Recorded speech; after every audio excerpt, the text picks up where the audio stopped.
Olá, bom dia pessoal. Tudo bem com vocês? Estão me escutando? Queria pedir para vocês me dizerem aqui nos comentários se estão escutando aqui.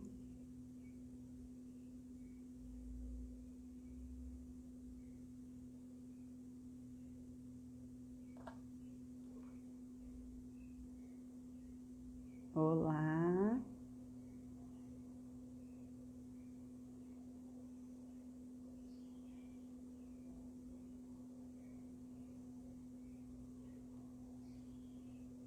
Vamos dar um tempinho aqui para mais gente entrar. Tem muita gente entrando. Nosso time está todo aqui, o Ellison, a Flávia, a Adriana, a Thaís, Samira. Vão confirmando para mim aí, se está ouvindo bem. Temos aqui nossos parceiros que estão sempre conosco, o Ederson. Ei, Ederson, como é que tá aí? Tudo certinho? Fábio, lá do Prata, tá aqui conosco.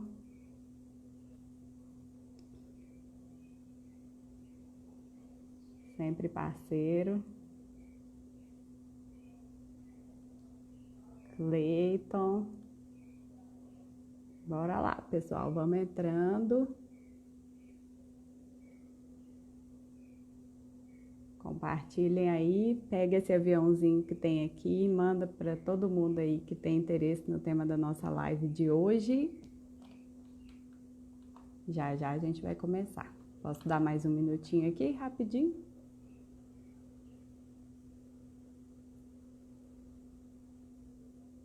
Professora Júnia já está aqui na sala?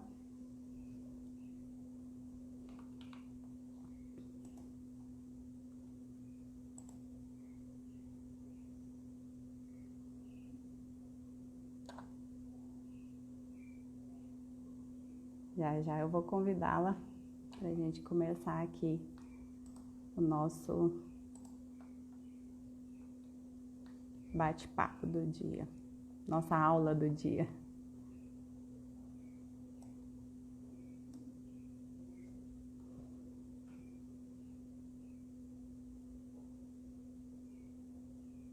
Karina entrou, Vinícius, Thelma, Raquel, Tiago, estão todos conosco. Obrigada pela audiência. Bom, acho que já dá para a gente poder começar, né? Primeiramente, eu queria dar bom dia a todos, agradecer pela audiência. E eu vou começar essa live hoje dando os parabéns a todos os servidores públicos que nos acompanham, que são nossos parceiros, amigos, muitos são nossos clientes. Ontem foi o dia do servidor público e hoje eu queria dar realmente o parabéns para vocês, para essa profissão tão importante para o desenvolvimento da sociedade, para que a nossa sociedade realmente funcione. Muitas vezes, né? Infelizmente, essa profissão não tem o seu devido reconhecimento, mas nós aqui sabemos dessa importância, né, dos servidores públicos, o quão importante e relevante é o papel que cada um desempenha em suas atividades, no dia a dia. Somos muito gratos mesmo pela disponibilidade de cada um, então queria agradecer e parabenizar pelo dia de ontem, mais do que merecido esse dia para vocês, viu? Parabéns mesmo a todos os servidores. E para a nossa live de hoje, vamos falar aqui, né, das prerrogativas do pregoeiro em sanar possíveis vícios na habilitação, na proposta, de acordo com o artigo 47 do novo decreto do pregão eletrônico. Vou chamar a nossa professora Júnia, vou convidar ela aqui, que a gente já vai começar o assunto aqui. Tá bom?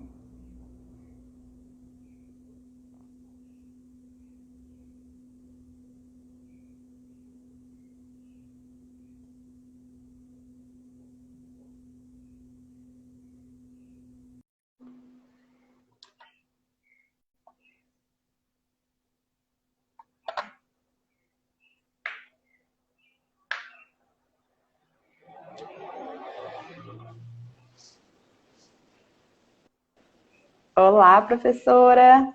Tudo bom? Bom dia, doutora Júnia.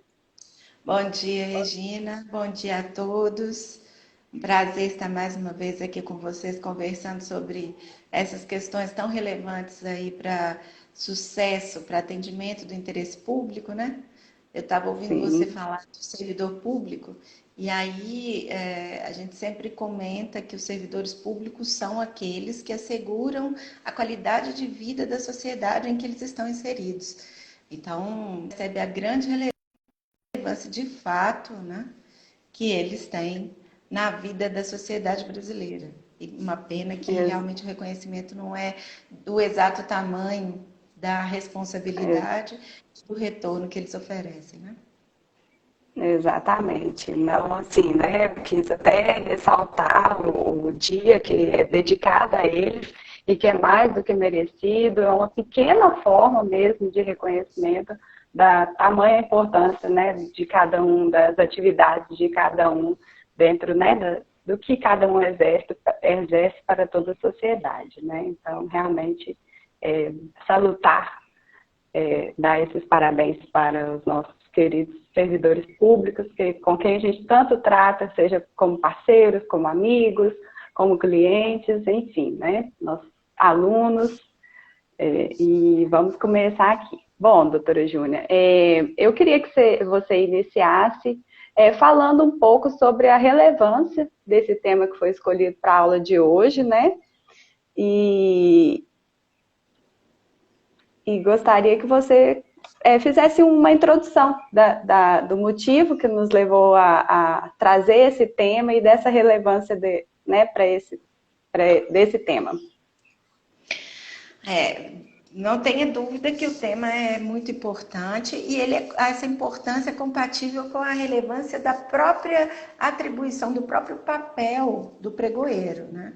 Porque, acima de tudo, a licitação, ela sempre trouxe com ela uma queixa constante, especialmente da sociedade e dos gestores, que muitas vezes não compreendem completamente o fluxo processual licitatório, né, da morosidade, do excesso de burocracia.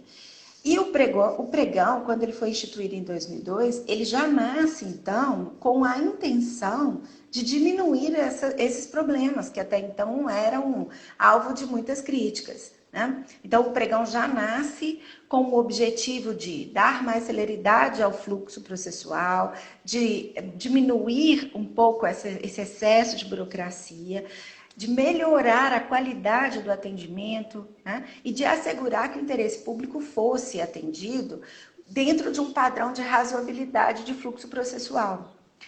Só que, apesar desse nascimento já com essa intenção de diminuição de fluxo, de menor burocracia, nós ainda vivíamos momentos em que estávamos muito presos, muito restritos, encarando ainda o princípio da legalidade como uma impossibilidade de se conjugar outros fatores, outros princípios, para fins de atendimento do interesse público. Então, eu não sou dessa época, quem estou vendo aí, Raquel, estou vendo aí, Thelma, já foram meus alunos, sabem disso. Eu não sou dessa época, porque eu sou novinha. Mas acontece que, né, eu ouvi dizer que nós, no início da aplicação tanto da Lei 8666 e mesmo depois da 10.520 em 2002, nós tínhamos ainda uma preocupação muito grande com essa coisa da legalidade e ela nos cerceava muito. Então, nós acabávamos discutindo questões que eram absolutamente irrelevantes naquele momento, como o que era papel timbrado? O edital fala até hoje, né, que a proposta tem que vir no papel timbrado. O que era papel timbrado? Era um papel feito na gráfica? Era um papel que tinha uma logo bonita? Né? Quando, na verdade, com o passar do tempo, nós fomos amadurecendo a gestão e amadurecendo a interpretação da norma, de forma que nós chegamos hoje ao entendimento de que não é isso que é relevante. O relevante é, na proposta constam todas as informações necessárias para assegurar que não haverá risco para o interesse público se essa pessoa for a escolhida para a execução desse objeto. Essa que é a questão, né? E aí, a partir dessa maturação da própria aplicação da norma, nós acabamos com os órgãos de controle externo nos ajudando muito no entendimento de que, olha, é fundamental, nós todos que trabalhamos na administração pública temos entendimento de que é fundamental a qualquer servidor, a qualquer gestor, agir em conformidade com a norma. É inconcebível que qualquer ato administrativo confronte uma norma no Estado democrático de direito, né? Para isso mesmo, o regramento já diz, olha, você não pode escolher quem você quiser, você tem que seguir esse fluxo, nós temos que chegar a isso e tal. Só que não é só isso, né? É necessária a conjugação da razoabilidade, da proporcionalidade, da isonomia e, principalmente, da meta muito bem fixada, do foco no atendimento do interesse público. Né? E com essa ação da aplicação da norma e com essa maturação dos próprios órgãos de controle, nós começamos a ter diferentes daquela que nós inicialmente promulgada. A ponto de hoje nós termos um volume grande de jurisprudência que apena o pregoeiro quando ele age com excesso de formalismo. Quando ele não consegue ir além daquilo do que está escrito estritamente. Né? Quando ele não consegue perceber, e isso é uma questão muito interessante, que o excesso de formalismo gera prejuízo para o interesse público. Seja dano ao erário, porque acaba que por algum motivo... Está travando um pouquinho? Você consegue dar uma mexidinha onde você está para ver se a gente melhora o sinal? Porque está travando um pouquinho quando você está falando. Vê aí. Melhorou, pessoal? Vai nos dando notícia aqui, gente, se está travando, se está melhor. Podemos continuar, doutora. Então, essa maturação da aplicação da norma, né, acabou gerando esse tipo de jurisprudência, que hoje nós temos um volume grande, então, apenando o pregoeiro quando ele age com excesso de formalismo.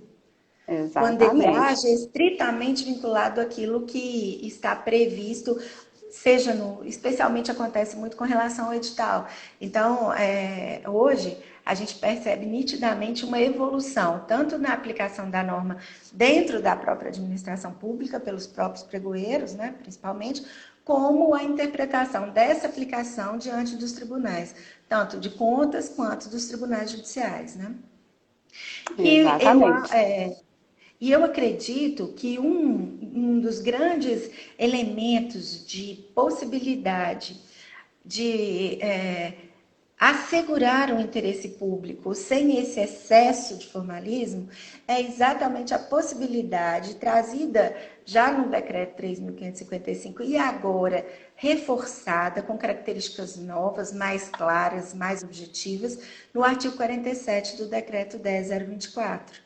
Né? Que é a prerrogativa do pregoeiro diante de um erro, de um vício sanável que não comprometa o interesse público, que não comprometa a juridicidade do processo, fazer um despacho saneador, corrigir aquilo ou transpor esse pequeno problema a fim de assegurar o interesse público, a fim de assegurar a economicidade, a fim de assegurar a legitimidade daquele processo licitatório que ele está conduzindo. Porque é interessante, a gente tem falado muito sobre isso, o pregoeiro é o grande maestro do processo licitatório na modalidade pregão, né? Exatamente. E, por outro lado, ele, como é uma responsabilidade objetiva e pessoal, ele fica muito suscetível a se comprometer com o interesse público, né? É ele que vai assegurar o interesse público ou não.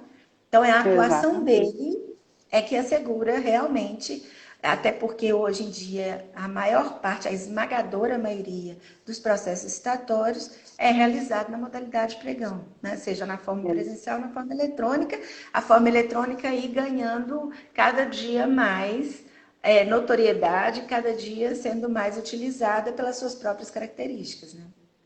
Diante disso, então, de toda essa explicação, está mais do que comprovada a importância e a relevância do tema que a gente trouxe para essa aula live de hoje, né?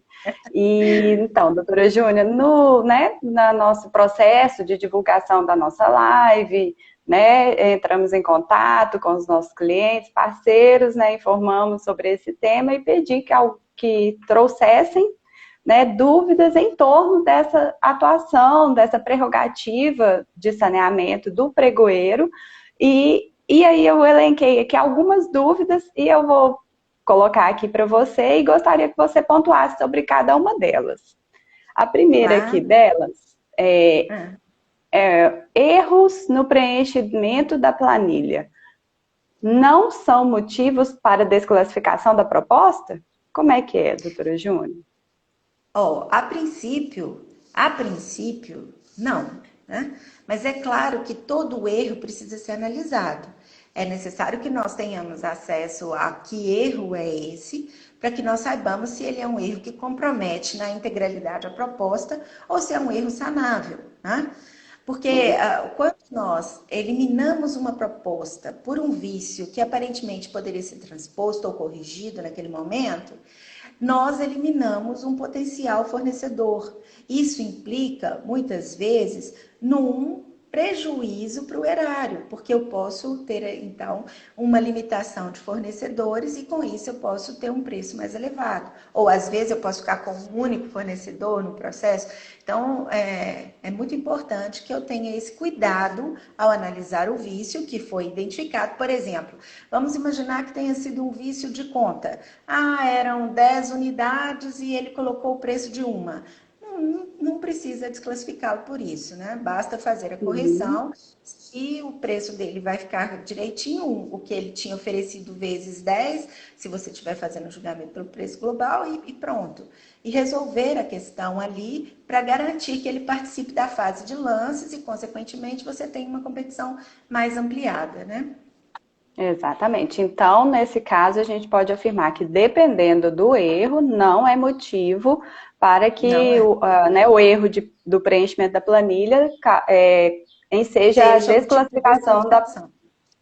Não, então tá, vamos aqui então a segunda pergunta, que complementa um pouco essa primeira aí. O pregoeiro pode sanar qualquer vício? Pode Não. reconstruir algo que esteja completamente errado desde a origem? Não, não. Não, porque apesar dele ter o poder dever de sanear o processo, né, para fins de atendimento ao interesse público, ele não pode criar uma situação que fira a isonomia entre os licitantes. Então, eu não posso refazer a proposta para o concorrente, eu não posso considerar erros que são erros que comprometem a juridicidade do procedimento. Então, isso não é possível, né? Até porque, senão eu crio uma situação de privilégio, de direcionamento, que não é admissível num processo licitatório lícito, né? De repente, a atuação do pregoeiro pode ser assim tão profunda que o licitante, de repente, nem saiba exatamente do que se trata ali, né? Todos os pormenores da contratação, do edital, porque houve completo auxílio ali para a elaboração da proposta. Então, quando a gente percebe esse tipo de situação, percebe-se que falta realmente uma competência para que, se caso o licitante saia vencedor daquela licitação, ele possivelmente pode ser que não Ele conseguir vá executar. prestar o serviço ou fazer a entrega da forma devida, né? É. Então, E é realmente, isso é um ponto. importante.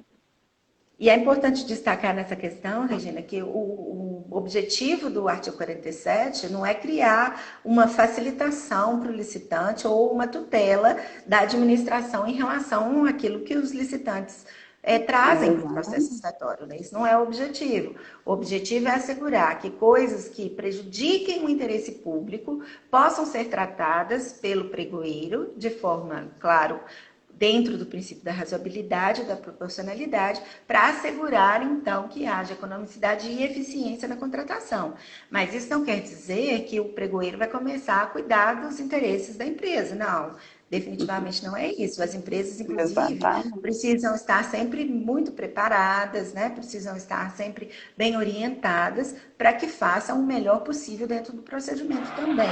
Porque, na verdade, o processo licitatório, o sucesso do processo licitatório, ele depende também da participação adequada, correta, lícita do mercado privado, né? Exatamente.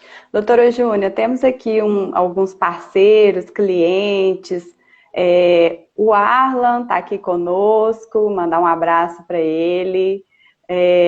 A Tânia está aqui conosco, o Breno está aqui, a Oneida, o Carlos, da BH Licital, nosso grande parceiro. Um abraço a todos vocês que estão aqui conosco. Vamos continuar aqui, que ainda tem perguntas interessantes aqui. Isso. Eu quero mandar um abraço. Eu vi que a Ana Luísa está online também. Quero mandar um abraço para ela. Ah, sempre atuante aqui, né? Junto conosco. Vamos lá, doutora. Com relação, né? Quando ali o pregoeiro, né? Percebe que ele vai ter que sanar um vício mesmo, né? O ato dessa, né? Dessa atuação dele, ele precisa estar fundamentado e existe, assim, parâmetros mínimos para a fundamentação desse ato? Primeiro a gente vai reforçar o que a gente já diz sempre, né? Todo ato administrativo tem que ser motivado. O ato administrativo sem motivação é um ato nulo, né? Eu não posso fazer porque eu acho que eu devo fazer. Eu preciso fazer porque eu acredito que e expor esses motivos formalmente no despacho, inclusive o próprio decreto 10.024, no artigo 17, ao elencar os passos processuais, ele inclui lá o despacho de saneamento do pregoeiro em relação a quaisquer vícios que sejam sanáveis detectados por ele, né? Então, ele precisa sim motivar, porque isso é um ato formal. Ele precisa dizer que aquele ato, aquela decisão foi exarada em função do entendimento dele de que. E aí, nós não temos como antecipar um parâmetro genérico, porque cada caso, cada erro ou cada momento processual de identificação do erro vai levar a uma motivação específica. Então, considerar que seja um vício na proposta. Né? Tem uma distinção entre o que está escrito no numeral e o que está escrito por extenso na proposta apresentada. Então, o pregoeiro, ele vai de pronto dizer, olha, existe um vício, nós detectamos, eu quero confirmar aqui que o cálculo correto da planilha e tal indica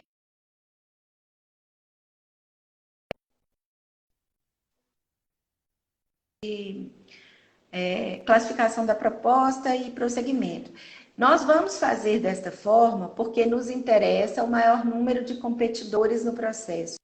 Isso, a ampliação da competição traz para o processo a maior possibilidade de êxito na economicidade e na eficiência. Né? Essa é uma motivação.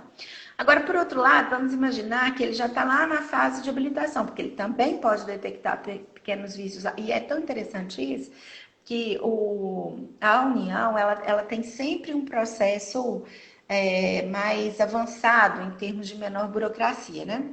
Então, na União a gente já tem o SICAF, que já é um grande facilitador, porque as empresas já trazem a sua habilitação lá no SICAF, e aí, quando se exige apenas os documentos do SICAF, é como se essa habilitação já estivesse pré-organizada, né?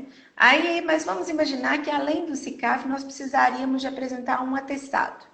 E aí, nesse atestado, falta o CNPJ. O nome da empresa está correto, o endereço está correto, o representante legal da empresa foi indicado no atestado, está correto, é do ramo de atividade da empresa, mas faltou o número do CNPJ. Né? Nesse momento em que nós estamos já na fase de habilitação, nós já sabemos que essa é a proposta vencedora, ou seja, essa é a proposta que passou por todo o crivo dos lances, né? Passou por todo o crivo da competitividade e se apresenta como uma proposta adequada e a mais econômica. Então, a motivação para eu, na verdade, ou fazer uma diligência ou entender que aquele atestado atende, e aí vai depender do pregoeiro, mas a princípio ele faria uma diligência, confirmaria o CNPJ daquela empresa que está ali já descrita com nome, endereço, etc, etc, confirmaria a autenticidade desse serviço que foi executado por aquela empresa com o CNPJ e faria então a habilitação da empresa, naturalmente. Já que aí o motivo seria, ela já passou por todo o crivo da competição, ela já se mostrou como uma proposta adequada do ponto de vista da descrição, do atendimento das exigências, e é a proposta economicamente mais interessante para a gestão. Então, esse seria o motivo nesse momento processual. Então, a motivação vai depender muito do caso concreto, da análise concreta do problema que se apresenta para correção, para saneamento. Muito claro, doutora Júnia. Então, realmente, os critérios vão depender muito ali do qual erro foi sanado, né? Então, tudo depende muito ali do caso concreto. Queria falar que eu inabilitei aqui os comentários, para você aparecer mais, doutora Júnia, que os comentários estavam assim, tampando você, mas os comentários podem continuar, as dúvidas, tem uma interrogação aqui, na hora que vocês escrevem a interrogação, ela aparece para mim, se tiver alguma dúvida, algum comentário, pode mandar aqui na interrogação que eu consigo acessar, tá bom, gente? Mandem, pode continuar mandando, só é necessário clicar aqui nessa interrogação para a doutora Júnia aparecer no vídeo para todo mundo, até porque essa live vai ficar salva, então a gente precisa estar todo mundo bem na foto, né, doutora? Vamos lá, então. Vamos, então, para a nossa quarta pergunta, sobre um caso assim. Se o pregoeiro se omitir em sanar as possíveis falhas, o que cabe ao licitante fazer? Esse caso aí é um caso assim, bem emblemático, né, doutora? E que cabe também uma reflexão do próprio pregoeiro nesse caso de omissão, né? Exatamente. A primeira coisa, a pergunta está direcionada para a atuação do licitante. Tem que manifestar a intenção de recurso e apresentar as suas razões de recurso. Por quê? Porque, na verdade, muitas vezes o pregoeiro não percebe aquele vício, né? Ele passa desapercebido e acaba desclassificando, e aí o licitante tem que assegurar o direito de que isso seja revisado. É muito importante porque, muitas vezes, Regina, a atuação do licitante assegura o sucesso do procedimento.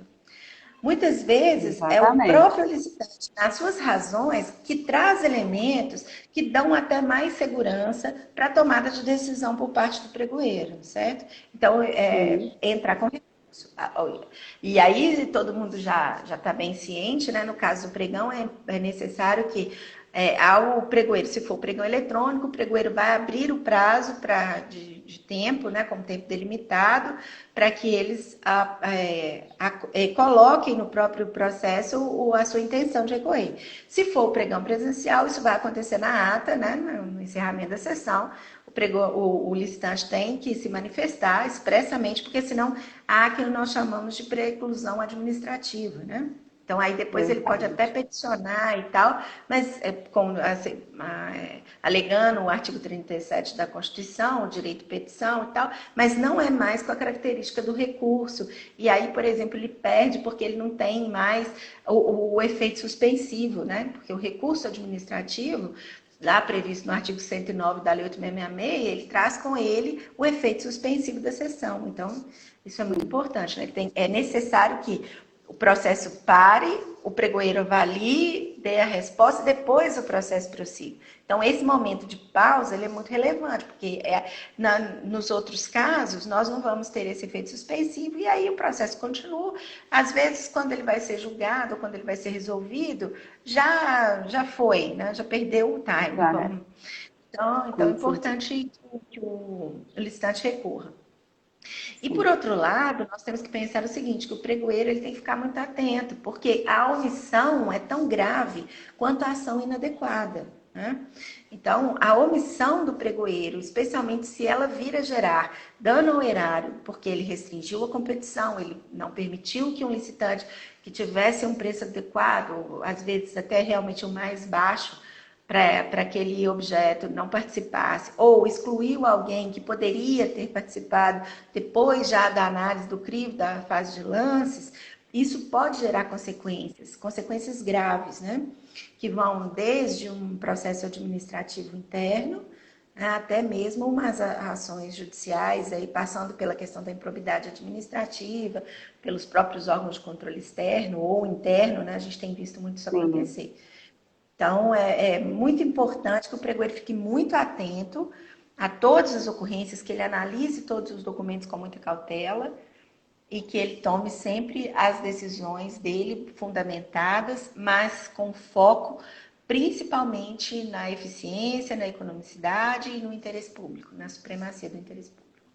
Exatamente, doutora Júnior. Pessoal, lembrando que quem tiver dúvida, quem quiser fazer algum comentário, coloca aqui nessa interrogaçãozinha que tem logo ao lado aqui dos comentários, que vai chegar aqui pra gente, tá bom?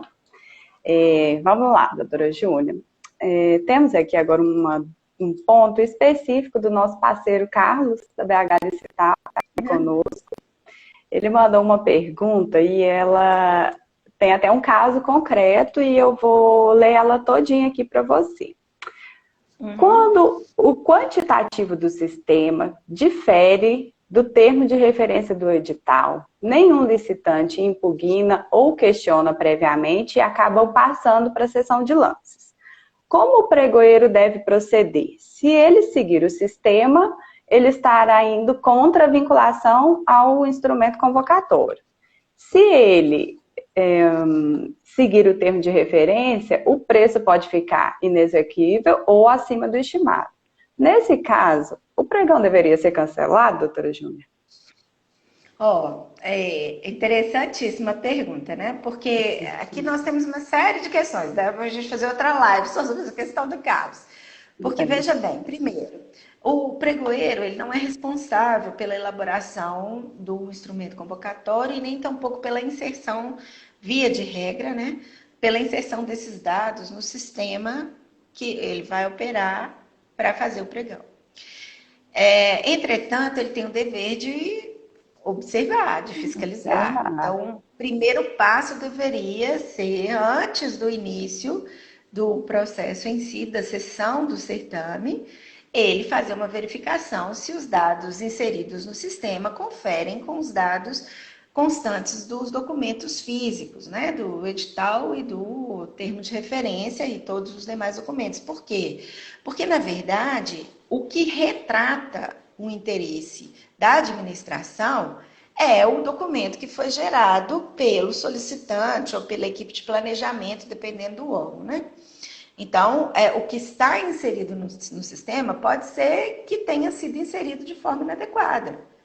E aí, nós vamos ter vários problemas. Primeiro, pode ser que o que está inserido no sistema não seja exatamente, né? Não reflita de alguma forma o que está constando no instrumento convocatório e no termo de referência, e isso prejudica o interesse público. Eu já não sei mais o que eu quero, né?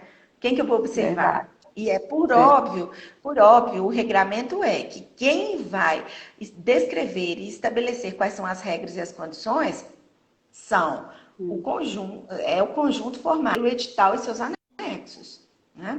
Exatamente. Então, nós já temos aí essa incompatibilidade, ela já coloca em risco o próprio interesse público. Então, por isso, o pregoeiro deveria ter feito uma verificação dessa compatibilidade. Segundo, se eu tenho um formato no sistema, no portal que eu vou, né, operar para enviar a minha proposta, eu não consigo fazer o envio em conformidade com o termo de referência. O sistema me trava. Eu só vou conseguir enviar minha proposta de acordo com o que está no sistema. Porque isso é uma barreira de segurança para a própria administração. Ou seja, que o licitante só possa inserir no sistema aquilo que for compatível com o que é o desejo da administração que está ali cadastrado naquele sistema. Então, diante de uma situação tão polêmica, né, o ideal seria que o pregoeiro não desse prosseguimento. Que ele, ao identificar, já que os licitantes não fizeram essa identificação previamente e não impugnaram a questão ou, né, esclarecimento sobre essa incompatibilidade, e ele não tem tempo hábil mais para fazer essa correção, que ele então suspenda, verifique essa inserção e, se realmente houver essa divergência, que ele, então, peça para que seja reinserido no sistema os dados de acordo com o termo de referência e o edital, para que assim fique ali no sistema retratado o real interesse público, a real solicitação da demanda oficializada no edital e no termo de referência, né? E outra coisa também interessante é o seguinte, quando eu crio uma situação dessa, às vezes eu posso estar, inclusive, afastando competidores, porque aí eu já não sei mais, aí eu tenho eu só tenho condição de fazer o fornecimento do fardo, e aqui no sistema está falando que é o fornecimento por quilo, né? Então eu vou deixar de participar, mesmo o Muito edital falando de provavelmente. fardo e aqui é aquilo, já que eu não tenho o quilo, eu não tenho como inserir a minha proposta. Então, eu não vou participar. Então, eu acho que o ideal nesse caso seria mesmo, ao detectar primeiro o licitante atento, que detectar isso a tempo e hora, faça formalmente o encaminhamento para a administração para fins de correção. E se isso não for possível e for detectado pelo pregoeiro apenas durante a sessão, então que ele suspenda a sessão, tome as medidas administrativas internas para ajustamento das informações, reabra o prazo, porque aí, inclusive, ele amplia a competição, ele dá mais transparência, traz o princípio da isonomia, da legalidade, da moralidade, né? Porque eu não posso ter um sistema que não conversa com os meus instrumentos físicos que estão, inclusive, disponíveis para toda a sociedade. Então, acho que esse seria o melhor caminho.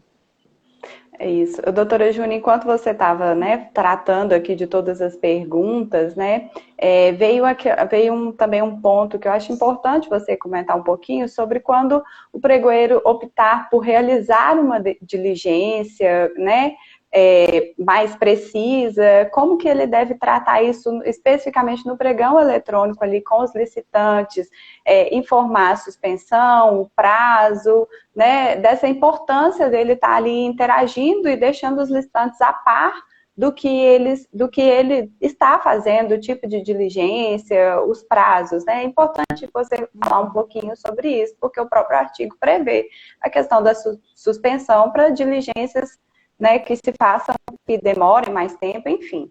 Fala um pouquinho para a gente sobre essa interação ali do pregoeiro e essa importância dele, né, deixar claro quais são os processos que ele está fazendo ali para os licitantes.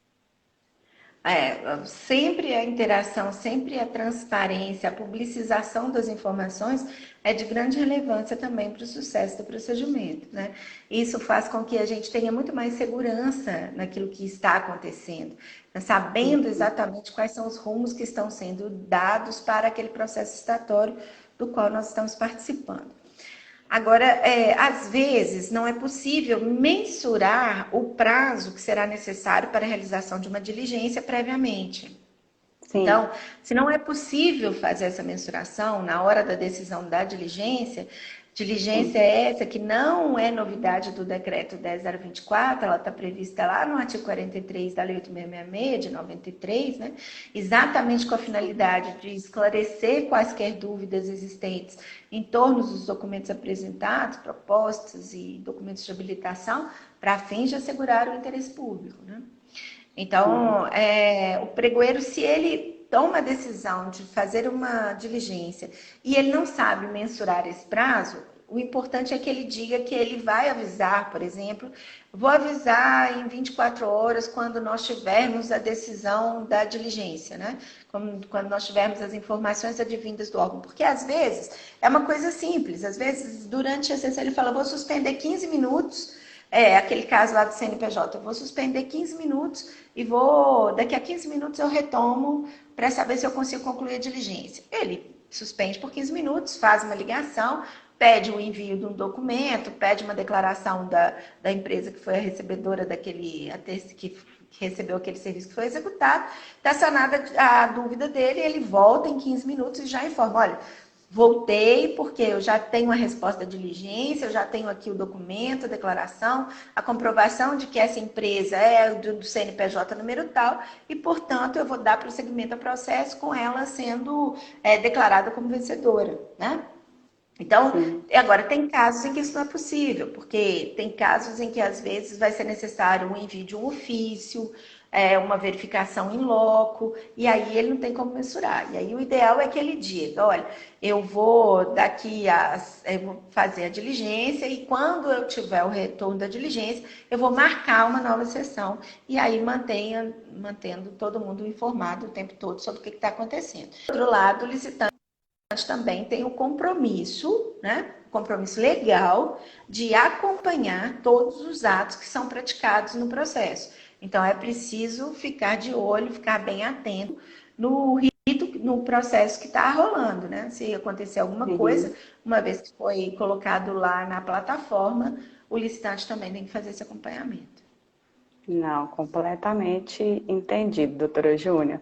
Bom, vamos encerrando aqui com as perguntas, mas antes da gente finalizar, eu gostaria de falar um pouquinho sobre a importância do perfil do pregoeiro, né? Não só nessa questão de saneamento de vícios, mas em todo o curso do processo licitatório. É um tema assim, é um ponto tão importante que quando você trata ali nos nossos cursos completos, né? Muitos dos nossos alunos, eles se veem em determinadas situações. Então, eu gostaria que você falasse um pouco do quão importante é o perfil do pregoeiro, de como ele deve tratar não só essas situações, mas todas as outras que envolvem o processo como um todo, do início ao fim, né? Queria que você falasse um pouquinho disso para a gente, sobre um perfil desse profissional do pregoeiro. Eu acho que falar do perfil do pregoeiro é uma coisa fundamental mesmo, porque, na verdade, nós, durante muito tempo, nós nos deparamos com as indicações dos pregoeiros simplesmente pelo fato deles serem próximos do gestor, né? Do gestor daquele momento. E cada dia mais nós estamos percebendo acho que até em função daquilo que eu já comentei no início da live, da maturação da aplicação da norma, né? E pelas consequências que vêm sendo ocorrentes na prática da licitação e alcançando não só o pregoeiro, mas todos os envolvidos no procedimento, nós percebemos que cada dia mais dele ser alguém da confiança do prefeito ou do gestor não basta, né?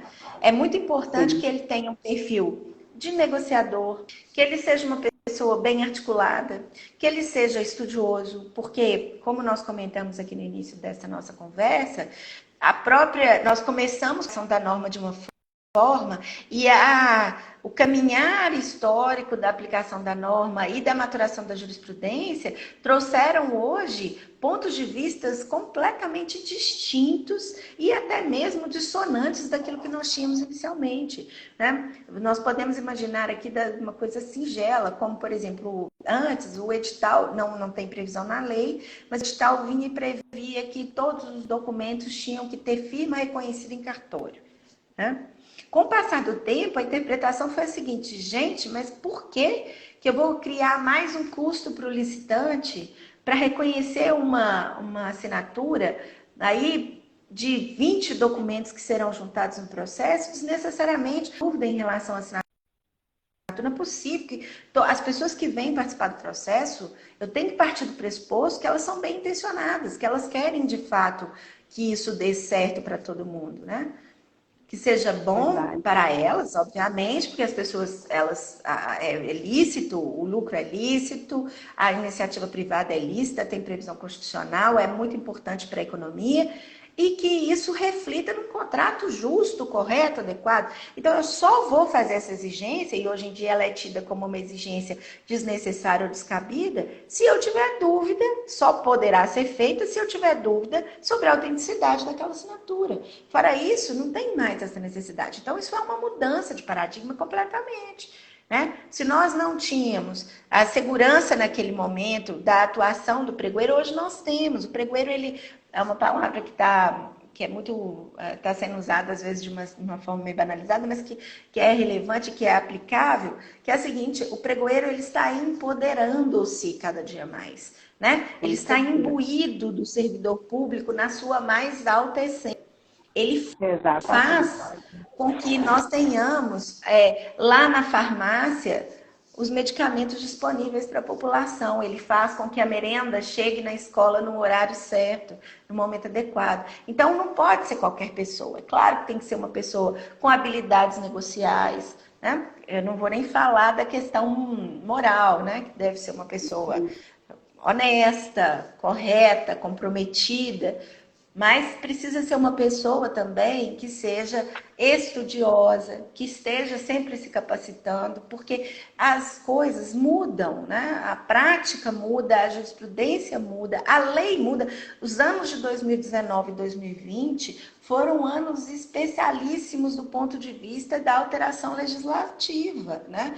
Nós tivemos a edição do decreto, nós tivemos a alteração, o decreto 10024 ainda trouxe uma novidade que até então nós íamos assim levando, que é a aplicação do pregão na forma eletrônica, obrigatoriamente para todos os entes da federação, inclusive aqueles que nós antes tirávamos, né, que eram as ocasiões em que os municípios, os estados recebiam recursos federais, agora através de transferências voluntárias, e agora eles são obrigados, para gastar esses recursos que chegam, a utilizar o pregão na forma eletrônica, né? Exatamente. E tantas novidades vieram, então o pregoeiro ele não pode ser uma pessoa, ele tem que ser uma pessoa, não pode ser uma pessoa escolhida aleatoriamente, ele tem que ser uma pessoa comprometida, ele tem que ser uma pessoa com capacidades negociais, com habilidades de expressão, né? Porque ele precisa conversar com os pregoeiros, ele precisa ter firmeza nas decisões que ele toma e ele precisa estar preparado, porque sem preparação, sem capacitação, sem atualização, ele não consegue ter segurança para tomar decisão. E aí pode acabar acontecendo pior, porque aí nesse momento é que ele pode cometer um erro, né? Um erro grave que depois pode até gerar uma responsabilização.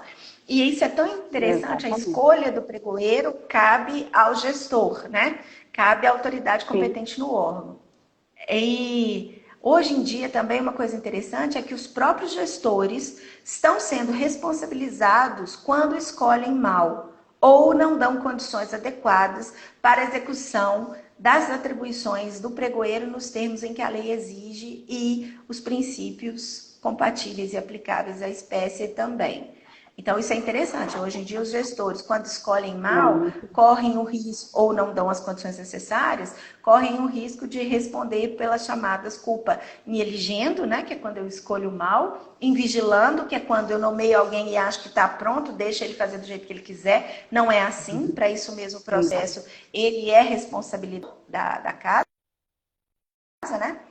E também pela culpa em omitendo, que diante de um fato, por exemplo, se o pregoeiro chega a mim e me diz, olha, eu preciso me atualizar, eu não tenho condição, eu sabendo aí que teve umas alterações, e ele não dá os mecanismos para esse pregoeiro se atualizar, então ele se omite diante dessa informação que pode gerar prejuízo para o erário, ele também pode responder por culpa em omitendo. Então, por aí você vê como que cada dia mais o gestor e o pregoeiro, né, tem um compromisso recíproco e importante, essencial para o desempenho eficiente dentro dos processos de contratação pública. Verdade, doutora Júlia. Bom, agora depois dessa aula, gostaria de agradecer a você, professora Júlia, por estar conosco, por trazer essa didática tão maravilhosa, mesmo com esse tempo corridinho aqui, consegue, né, encher todos nós de conhecimento, de mais conhecimento, mais segurança, né, os pregoeiros que estão nos acompanhando aí, eu tenho certeza que hoje, depois desse momento, já estão mais seguros. E eu queria dizer também que esse curso completo, né, onde que nós tratamos da formação e da atualização dos pregoeiros, nas próximas semanas o Instituto Suriel vai disponibilizar esse curso completo com a professora Júlia na nossa plataforma em EAD, né? Então fiquem de olho aí nas nossas redes sociais, em nosso site, que nas próximas semanas nós estaremos aí lançando esse primeiro curso de formação e atualização de pregoeiro, com ênfase no novo decreto, né, do pregão eletrônico, decreto 10024. E eu queria dizer também que nos dias 2 e 3 de dezembro nós teremos uma turma presencial aqui em Belo Horizonte, os detalhes já vão estar disponíveis nas nossas redes sociais, em nossos sites, nosso telefone, WhatsApp, né? Nós tivemos aqui um decreto do municipal, onde que o prefeito autorizou, né, a retomada das atividades de capacitação, de eventos, e aí a gente vai estar com todas as seguranças, e inclusive das medidas de segurança é a redução do número de participantes. Então, corram, se inscrevam, porque as vagas vão ter menos quantidade de vagas. E eu queria agradecer, né, informar que a nossa live vai ficar salva no nosso IGTV. Quem pegou pelo final, quem não conseguiu ver a live toda, depois pode assistir novamente para poder, né, tirar mais dúvida, conseguir entender com mais concentração. E agradecer você, doutora Júnior, pela participação, agradecer a nossa audiência, todos que estiveram aí conosco. E dizer que até a próxima. Fique de olho nas nossas redes sociais, fique de olho no nosso site, entre em contato conosco pelos nossos telefones que estão aí na nossa bio do Instagram. E logo teremos novidades, plataforma EAD e curso presencial, tá bom? Tá bom, obrigada a todos. Até a próxima, né?